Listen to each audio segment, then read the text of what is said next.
Hey everybody, it's Nathaniel Avila reporting from Dallas, downtown, and I'm here in person. Who am I here with in person? Hey, it's Hanyu. Oh, where are we doing? Where are we today?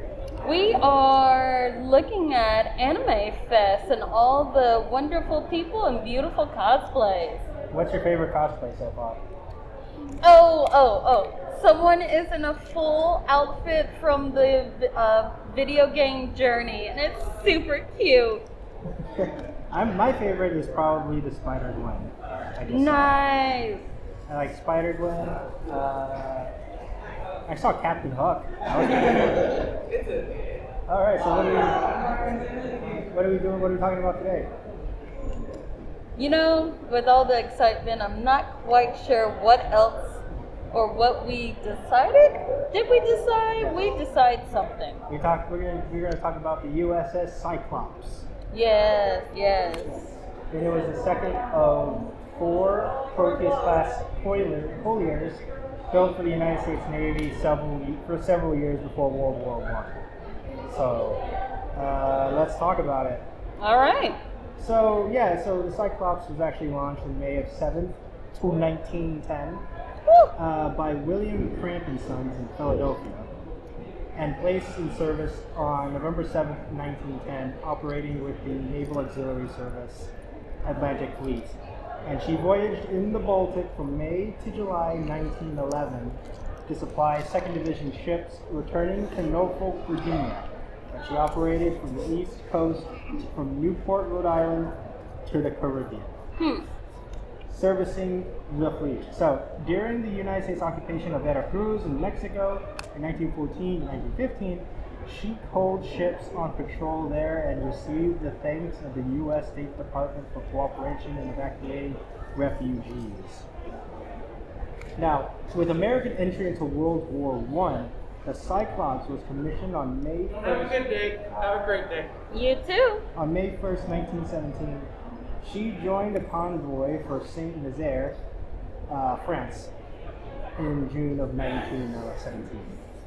So, returning to the U.S. in July, except for a voyage to Halifax, she served along the East Coast from July 9th, 1910, when she was assigned to the Naval Overseas Transportation Service.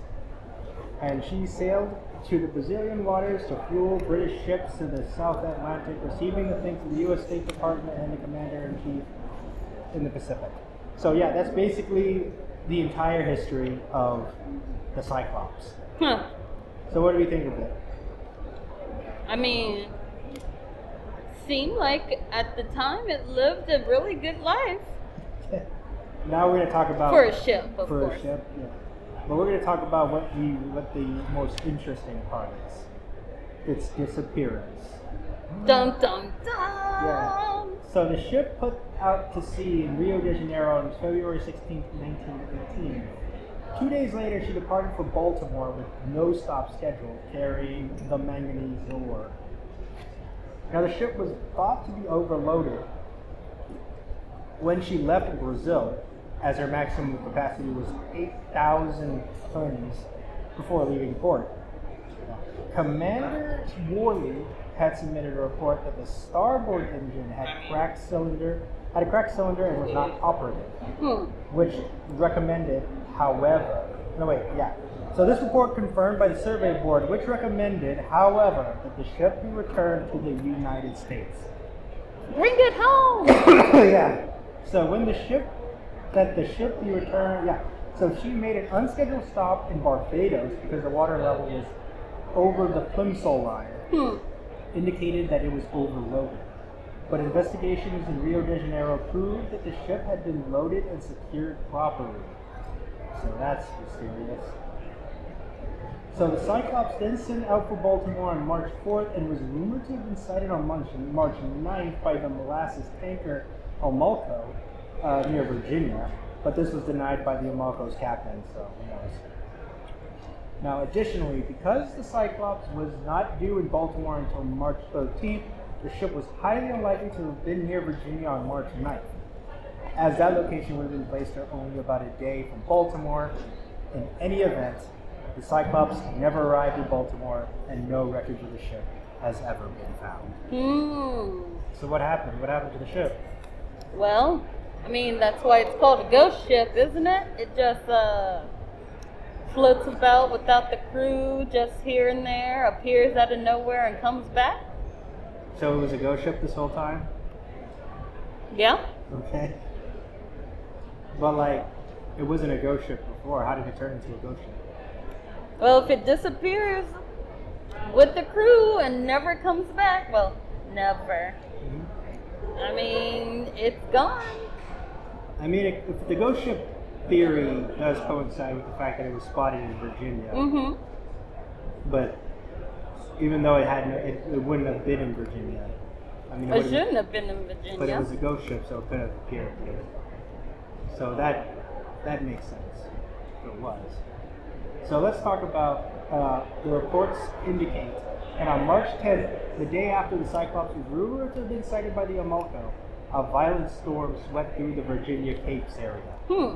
While some suggest that the combination of the overloaded condition, engine trouble, and bad weather may have conspired to sink the Cyclops. An extensive naval investigation concluded, this is what it's called, what it says. Many theories have been advanced, but none that satisfactorily accounts for her disappearance.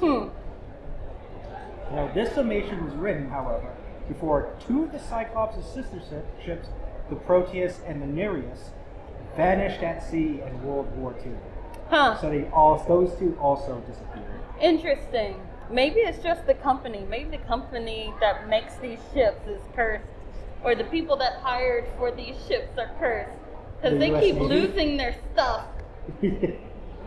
So both ships were transporting heavy loads of metallic ore. So much of that was loaded in the Cyclops during her fatal voyage. So that's the common denominator. Do you think the metallic ore had something to do with the disappearance? Depends on what the metallic ore could possibly be for. It's for Navy stuff. Navy stuff. That's all I can think of. So, yeah, in both cases, their loss was theorized to have been a result of a catastrophic structural failure. But a more outlandish theory attributes all three vessels' disappearance to the one, the only Bermuda Triangle. So we're bringing the triangle back. It's always the triangle's fault that everything gets lost. So That's where everything goes, is the Bermuda Triangle. What It's about like all the stuff that did disappear in the Bermuda Triangle? the room of requirements. Okay. So the Rear Admiral George Van Doors suggested that the loss of the Cyclops could be owing to structural failure, as her sister ship suffered from issues where the I-beams that ran the length of the ship had eroded due to the corrosive nature of some of the cargo carried. So that's what he thinks. Now, this was observed definitively on the Jason, and is believed to have contributed to the sinking of another similar freighter called the Chucky. To Chucky? Yeah. Isn't that like a little doll that goes and murders around people? Yeah, I think this, like, it's spelled differently. Ah. I think this came out before that movie came out. Which snapped in two in the calm seas. Moreover, the Cyclops may have hit a storm with about 35 to 46 mile per hour winds. And these could have resulted in waves just far enough apart to leave the bow and stern supported on the peaks of the successive waves, but with the middle unsupported, resulting in an extra strain on the already weakened central area. So that's what they're thinking. Like, it was a storm that caused it to sink. Oh yes. A storm did such things. Do you think it could have been a storm brought by the Bermuda Triangle or something? That's a lot of work. For the Bermuda To Triangle? You know where the Bermuda Triangle is? It's a lot of work to try to come up with the storm, to bring stuff back that shouldn't have left in the damn first place. Okay. So on June 1st, 1918, Assistant Secretary to the Navy, one Franklin D. Roosevelt, declared the Cyclops to be officially lost and all hands deceased. Now, one of the seamen lost aboard the Cyclops was an African-American mess lieutenant named Lewis H. Hardwick, who was the father of Herbert Lewis Hardwick, who you probably know as the Coco Kid. He's an Afro-Puerto Rican welterweight boxer, if you didn't know, who was the top contender in the 1930s and the 1940s, who won the world colored welterweight and world colored middleweight championships. So that's a fun fact. So in 1918, a short summary of the loss of the Cyclops was listed in the U.S. Navy Annual Report. And for a BBC Radio 4 documentary, Tom Mangold had an expert from Lloyd's investigate the loss of the Cyclops. The expert noted that manganese ore, being much denser than coal, had room to move within the holds even when fully weighted. The hatch covers were canvas, and that when wet, the ore can become slurry. As such, the load could shift and cause the ship to list. Combined with the possible loss of power from its one engine, it could founder in bad weather. So what do you think about that? I mean, we sure it could have been the ore. You're giving more power to everything but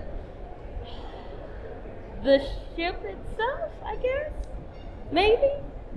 I don't know. The ore things is starting to sound like a pretty plausible explanation. That the ore, got moved around and sank the ship? Yeah. Or it caused like the materials to erode. The ship's I-beams to erode. It still would depend on the ore. It's no telling now. So the investigations by the Office of Naval Intelligence revealed that Captain Worley was born Johann Friedrich Wichmann in Sandstedt, Hanover, Germany. Ooh, a new player has entered the field. Exactly. A new challenger has arrived. In 1862, the official Navy register lists his date of birth as December 11th, 1865, though, and that he had entered America by jumping ship in San Francisco in 1878. So he's an illegal immigrant. By 1898, he had changed his name to Worley after a seaman friend, and owned and operated a saloon in San Francisco's Barbary Coast. He also got help from brothers who he convinced to emigrate. During this time, he had qualified for the position of ship's master and had commanded several civilian merchant ships picking up and delivering cargo, both legal and illegal. Oh. Some people say that he was transporting opium. Well, I mean, during that time frame, it was a big commodity. So, have you ever tried opium? No. Have you ever wanted to try opium? Yes. Okay, buddy. I will be serious. Yes, I have. You have thought about doing opium? Yep. If given a chance? If given a chance and I wasn't working for the government and work tested all the time, yes, I would totally try opium. Okay. So, unfortunately, the crews of these ships reported that Worley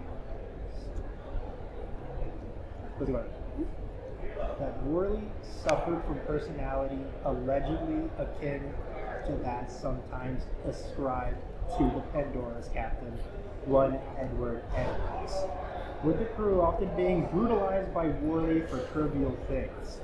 So Worley was commissioned as Lieutenant Commander of the Naval Auxiliary Reserve on February 21st, 1917. So this Worley guy, he seemed to have a temper on him. Don't several military men have tempers on them? Or was this tempers before joining the military so it to be valid? No, he was in the Navy when he was doing this. I mean, when you're on a ship with just a bunch of dudes, you kind of get upset. Yeah, I'd be upset too. So, naval investigators discovered information from former crew members about Worley's habits. Now, he would berate and curse officers and men for minor offenses, sometimes getting violent. Now, at one point, he allegedly chased an ensign about the ship with a pistol. Now, Saturday Times found him making his rounds about the ship dressed in long underwear and a derby hat. Now, Worley sometimes would have an inexperienced officer in charge of loading cargo on the ship, while a more experienced man was confined to quarters. Yeah, in in Rio de Janeiro, one such man was assigned to oversee the loading of manganese ore, something a collier was not used to carrying, and in this instance, the ship was overloaded, which may have attributed to her sinking. Hmm. Now, one most serious accusation against Worley was that he was pro-German in wartime, and may have colluded with the enemy. Indeed, his closest friends and associates were either German or Americans of German descent. So he kept a lot of German friends, or German Americans. Huh. Of course. Yeah. And many Germanic names appear, which is what Livingston stated, speculating that the ship had many German sympathizers on board. Huh. Very interesting. But if they were German during that time frame, why is there a black man on the ship? Sorry. That's a good question. That's a good statement. Now, one of the passengers in the final voyage was Alfred Louis Moreau Gottschalk, the consul general in Rio de Janeiro, who was roundly hated for his pro-German sympathies, as was Worley. Now, Livingston stated that he believed Gottschalk may have been directly involved with collaborating with Worley on handing the ship over to the Germans. Huh. Now, Mutiny and traitor. Oh yeah. Now, after World War I, German records were checked to ascertain the fate of the Cyclops, whether by Worley's hand or by submarine attack, and nothing was ever found. Now, near the time of the search of the Cyclops was called off, a telegram was received by the State Department from one Charles Ludlow Livingston, the U.S. consul on Barbados. So this is what it has to say. Okay, Department's 15 confidential master Cyclops stated that required 600 tons coal, having sufficient on board to reach Bermuda. Engines, very poor condition, not sufficient funds, and therefore requested payment by me. Unusually reticent.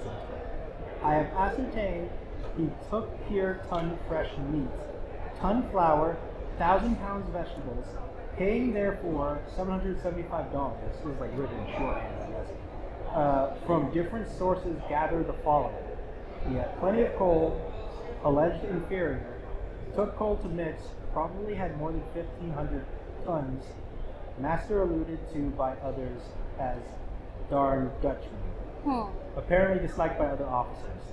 Rumored disturbance en route hither, men confined and one executed. Also had some prisoners from the fleet of Brazilian waters, one life sentence.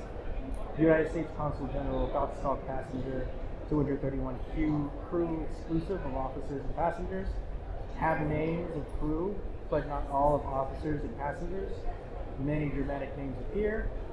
Remember telegraphic or wireless messages addressed to master of care of ship were delivered at this port. All telegrams for Barbados and filed at office in Thomas.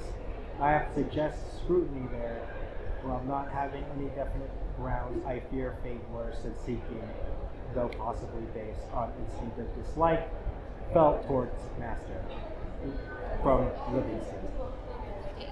And some reports contribute the telegram to Black Hole Livingston, but he was actually the 13-year-old son of the consul. So what do you think about that telegram?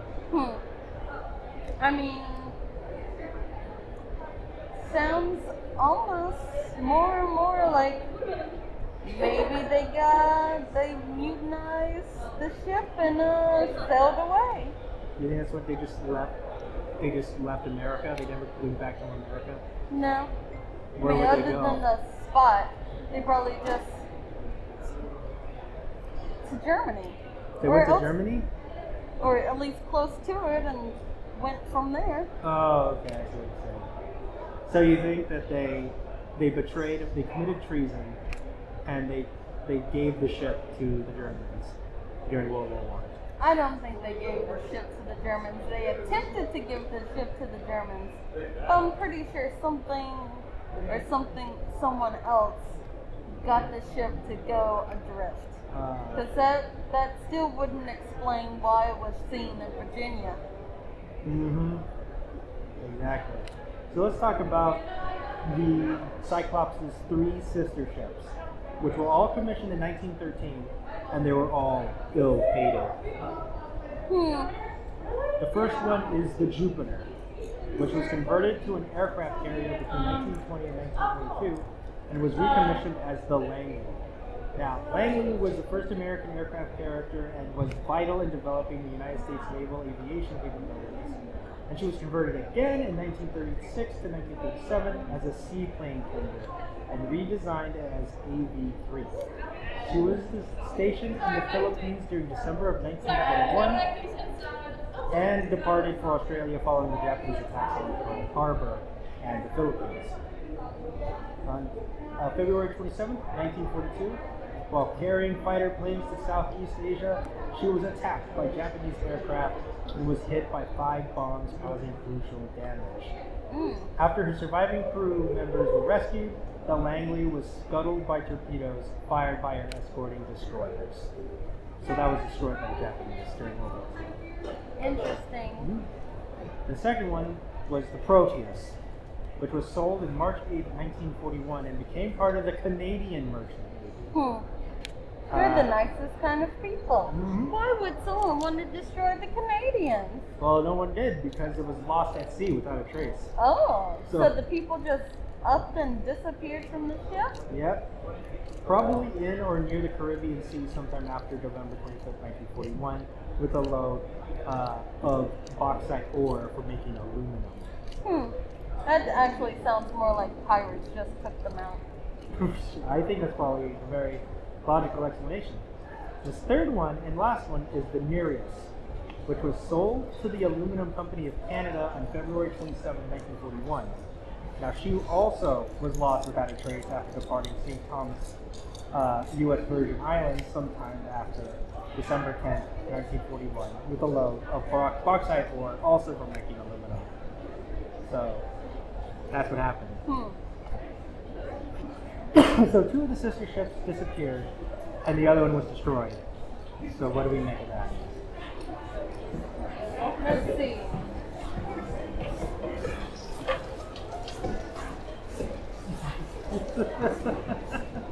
So worth it. So worth it. Sorry, y'all don't get to see this, but we just had to, Among Us with the sounds playing, process and blow up costumes. Yeah. It's great. It was great. Yeah. So we've had one that might have been diverted for treason and added to Germany, but was lost. Yeah. One that was destroyed by the Japanese, and the others was just afloat without its crew in the Caribbean. Well, I think it disappeared completely. Yeah, something with the ore or the company of the ship is just bad news. Yeah. And another one would also disappeared off of the U.S. Virgin Islands. So, a lot of stuff is going on here. So, in 1986, Clive Cussler's Dark Pig novel Cyclops depicts Pitt finding the wreck of the Cyclops. So, there's that. And the ship is also referenced in the 2019 horror adventure game The Sinking City. Now, Charles Winfield Reed, which is the game's protagonist, served as the Cyclops as a sailor and diver before her mysterious sinking, of which he is the sole survivor. Its loss at sea is hinted to have been caused by the otherworldly events, which causes Charles to see visions. Now, the ship sinking and Reed's subsequent... We have Silent Hill, Pyramid Head. Pyramid Head where? I don't see Pyramid Head. He's just walking so gracefully, so beautifully. with his portal backpack. It changes. The face on the backpack changes to different faces. Oh. It's great. So the ship sinking and Reed's subsequent experiences prior to the game's beginning also closely mirror that of the unnamed protagonist of Dagon, which is a short story by H.P. Lovecraft. Of course. Now, the ship also appeared in the 2006 animated movie Scooby-Doo, Pirates Ahoy. I think I remember that episode. Yep. And it was shown in a scene where the main protagonists were about to enter the heart of the Bermuda Triangle. So the movie seems to suggest that this appears the ship is linked to the mystical, supernatural powers and the legends of the Bermuda Triangle. And that's the story of the Cyclops.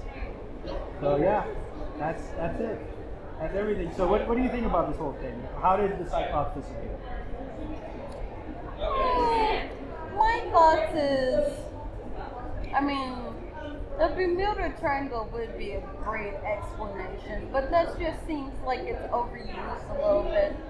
So I might actually have to toss myself into the real world and be like, oh, they escaped the Americas and decided to go to Germany and just send the ship afloat and have it lost at sea. Okay, that seems to be it.